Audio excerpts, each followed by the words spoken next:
شہزادے نے کہا اور پھر دوسرے روز وہ تیار ہو کر ملک روم کی طرف روانہ ہو گیا۔ تقریباً 2 ہفتوں کے سفر کے بعد وہ ملک روم پہنچ گیا۔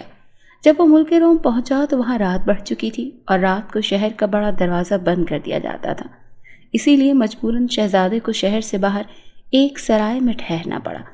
لیکن کھانے کے بعد شہزادہ ویسے ہی ٹہلتا ہوا ایک طرف کو نکل گیا۔ ابھی وہ تھوڑا ہی آگے بڑھا تھا کہ اچانک اس کے کانوں میں کسی کے کراہنے کی آواز پڑی تو وہ تیزی سے اس طرف کو مڑا جہاں سے آوازیں آ رہی تھیں۔ اس نے دیکھا کہ وہاں زمین پر ایک بوڑھا آدمی پڑا کر رہا ہے۔ اس کا سارا جسم نیلا پڑ چکا ہے۔ شہزادہ سمجھ گیا کہ اسے کسی زہریلے سانپ نے کاٹا ہے۔ چونکہ اس کے پاس سانپ کا زہر چوسنے والا منکا موجود تھا، اسی لیے اس نے اس بوڑھے کو اٹھا کر کاندھے پر ڈالا اور واپسی سرائے میں پہنچ گیا۔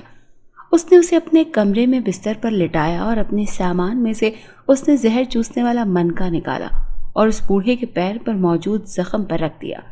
دوسرے ہی لمحے منکا کسی غبارے کی طرح پھولنے لگا۔ جب وہ کافی پھول گیا تو شہزادے نے اسے اٹھایا اور ایک طرف رکھی ہوئی بالٹی پر رکھ کر زور سے دبایا تو اس میں سے نیلے رنگ کے زہر کی دھار سی نکل کر بالٹی میں گر گئی۔ یہ سانپ کا زہر تھا جو اس منکے نے چوس لیا تھا۔ شہزادے نے دوبارہ منکا زخم پر رکھا اور جب وہ دوبارہ پھول گیا تو شہزادے نے اسے دوبارہ بالٹی میں نچوڑ دیا۔ اسی طرح 4-5 بار کرنے کے بعد جب بوڑھے کے جسم سے زہر ختم ہو گیا تو شہزادے نے منکے کو دھو کر واپس سامان میں رکھ دیا۔ اس لمحے بوڑھے نے کراہتی ہوئی آنکھیں کھول دی تو شہزادے نے ایک طرف پڑا ہوا دودھ سے بھرا گلاس اٹھایا اور بوڑھے کو پلا دیا۔ بوڑھے نے دودھ پی لیا۔ وہ اب بالکل تندرست ہو چکا تھا۔ اس کا رنگ بھی اب صحیح تھا اور شہزادے نے اسے ساری بات بتائی تو بوڑھا اسے دعائیں دینے لگ گیا۔ تم یہاں کس کام سے آئے ہو؟ ذرا مجھے بتاؤ، شاید میں تمہاری کوئی مدد کر سکوں، کیونکہ تم نے میری جان بچائی ہے۔ بوڑھے نے کہا تو شہزادے نے اسے ساری بات بتا دی۔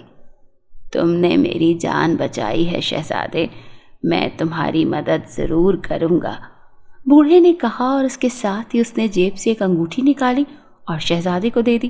یہ انگوٹھی تم اپنی انگلی میں پہن لو، اس انگوٹھی کی برکت سے تمہارے اندر اس قدر طاقت آ جائے گی کہ وہ دونوں طاقتور بونے تمہارا کچھ بھی بگاڑ نہیں سکیں گے اور تم اپنی تلوار کے ایک ہی وار سے ان کی گردنیں کاٹ سکو گے، ورنہ ان بونے دیو پر دنیا کا کوئی ہتھیار اثر نہیں کرتا۔ بوڑھے نے کہا تو شہزادہ اسفندیار بے حد خوش ہوا۔ بوڑھا اسے دعائیں دیتا ہوا واپس چلا گیا۔ شہزادے نے انگوٹھی اپنی انگلی میں پہن لی اور پھر اپنے بستر پر لیٹ کر سو گیا۔ صبح ہوتے ہی شہزادہ تیار ہو کر شہر میں داخل ہوا اور سیدھا شاہی محل میں پہنچ گیا۔ جب بادشاہ کو شہزادے کے آنے کی اطلاع ملی تو اس نے شہزادے کا شاندار استقبال کیا۔ شہزادے نے جب بادشاہ کو بتایا کہ وہ شہزادی زرتاج کی شرط پوری کرنے آیا ہے تو بادشاہ اور زیادہ خوش ہوا اور اسے اپنی بیٹی شہزادی زرتاج کو بھی بلوا لیا۔ شہزادہ اسفندیار نے جب شہزادی زرتاج کو دیکھا تو دل ہی دل میں وہ بے حد خوش ہوا، کیونکہ شہزادی اپنی تصویر سے بھی کہیں زیادہ خوبصورت تھی۔ لیکن شہزادے، تم سے پہلے بھی بے شمار شہزادے ان بونے دیو کے ہاتھوں ہلاک ہو چکے ہیں، بادشاہ نے پریشان ہو کر کہا۔ آپ بے فکر رہیں بادشاہ سلامت، وہ دیو مجھے ہلاک نہیں کر سکیں گے، بلکہ میں ان دونوں کے سر لا کر آپ کے سامنے رکھ دوں گا، شہزادے نے بڑے ہی پر اعتماد لہجے میں کہا۔ بادشاہ نے اس کامیابی کی باقاعدہ اس کے لیے دعا کی۔ وہ دن اور رات شہزادے نے شاہی محل میں گزارے۔ رات کو اچانک ایک غلام نے اسے شہزادی زرتاج کا پیغام دیا کہ وہ ان سے ملنا چاہتی ہے، تو شہزادہ بے حد خوش ہوا اور شہزادی کے پاس جا کر اس سے ملا۔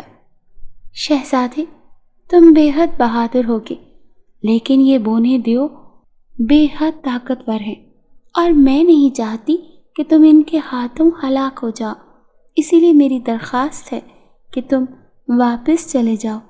شہزادی زرتاج نے کہا، ایسا ممکن نہیں ہے شہزادی، میں تم سے شادی کر کے ہی واپس جاؤں گا۔ شہزادے نے بڑے پر اعتماد لہجے میں کہا تو شہزادی بے اختیار شرما گئی۔ اگر تم کہو تو میں یہ شرط تمہاری خاطر واپس لے سکتی ہوں، شہزادی نے کہا۔ اب میں یہ شرط ہر صورت میں پوری کروں گا، ورنہ میں اپنے آپ کو بزدل سمجھنے لگ جاؤں گا۔ شہزادے نے کہا تو شہزادی اس کی بہادری پر بے حد خوش ہوئی اور پھر شہزادہ واپس اپنے کمرے میں آ گیا اور سو گیا۔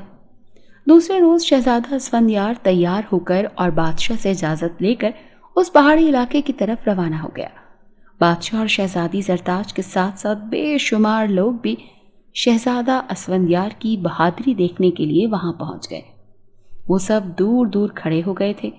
جب شہزادہ اسفندیار آگے بڑھا تو اس نے دیکھا کہ ایک جھیل کے کنارے پر دو بونے دیو کھڑے ایک دوسرے کے ساتھ اس طرح کھیل رہے تھے جیسے بچے کھیلتے ہیں۔ ان دونوں دیو نے صرف زیر جامے پہنے ہوئے تھے، ان کے باقی جسم پر کوئی کپڑا نہیں تھا۔ سنبھل جاؤ بونے دیو، میرا نام شہزادہ اسفند ہے اور میں تمہیں ہلاک کرنے آیا ہوں، شہزادے نے ان کے قریب جا کر کہا تو وہ دونوں دیو تیزی سے اس کی طرف مڑے اور ہنسنے لگے۔ ہا ہا ہا، تم بھی ہمارے ہاتھوں ہلاک ہونے کے لیے آئے ہو؟ آؤ آؤ آگے آؤ۔ ان دونوں دیو نے طنزیہ انداز میں ہنستے ہوئے کہا تو شہزادے کو اور بھی غصہ آ گیا۔ وہ تلوار لہراتا ہوا ان دونوں دیو کے سروں پر پہنچ گیا۔ وہ دونوں دیو شہزادے کی ٹانگوں جتنے تھے۔ شہزادے نے تلوار گھمائی لیکن دونوں دیو بھاری اور پہلوانوں جیسے جسموں کے مالک ہونے کے باوجود بے حد پھرتیلے تھے۔